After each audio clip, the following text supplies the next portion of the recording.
everybody, I'm walking you through today's workout. So I'm going to start with this fun little buy-in. It is 3 rounds of 30 seconds of work and 15 seconds of rest, all core work. So it starts with 30-second side plank toe taps. So what you're going to do is come down into your side plank position, having your elbow right underneath your shoulder. Lift your hips, and I just realized you cannot see my toes in this video, so I'm going to try and scoot this way. And you'll lift your hips, and then you'll be tapping your toe from in front of you to behind you. If this becomes really difficult, you can take the bottom leg and point your foot to the wall behind you and lift. It takes some of the work away from your core and just gives you a little bit more ease tapping back and forth.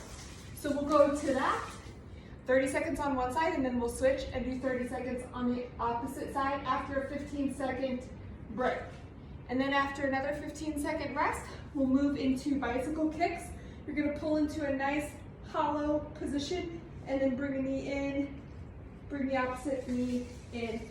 You can leave your arms out like this, or you can put your hands behind your head and try and touch your elbow to your opposite leg for a little extra work.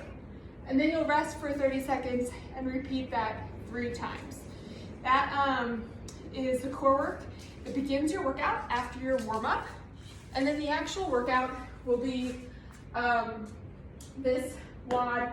Also continues to focus a lot on core.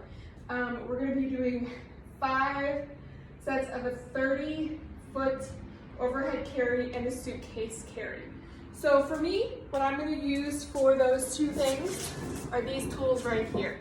I have a 45-pound kettlebell at home, and I'll be using that for my suitcase carry. And then for my overhead carry, I'm going to use the slam ball that I borrowed from the gym. So I'm going to take this slam ball and I'm going to lift it overhead like a waiter's carry. So my hand will be out like this. I'll lift this overhead, and then I'll hold my 45-pound dumbbell or kettlebell in this side, and I'll walk. This is going to force me to be really tight and balanced in my core. I won't be able to be like a wibbly wobbly. I'll have to stay really tight through here. If you don't have these items at home, dumbbells work as well. You could also create these items fairly easy. For example, most of us have kettlebells or dumbbells that we borrowed from the gym, but if you don't have something, or 2 items, you can create something. I could take this dog food, leave it on my shoulder, and then pick up my kettlebell for my carry like that.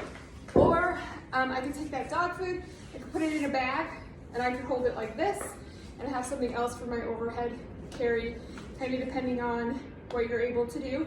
Be creative. The point is these awkward objects at different angles with us working to stabilize our core and the smaller muscles that stabilize through.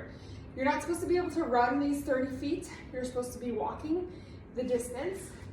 You'll switch from one side and then you'll go straight to the other side with the opposite items. Then we're going to do 30-foot broad jump with what we call a safety stop. A safety stop is that power position. It's this nice prepared kind of squat position where you catch your power clean.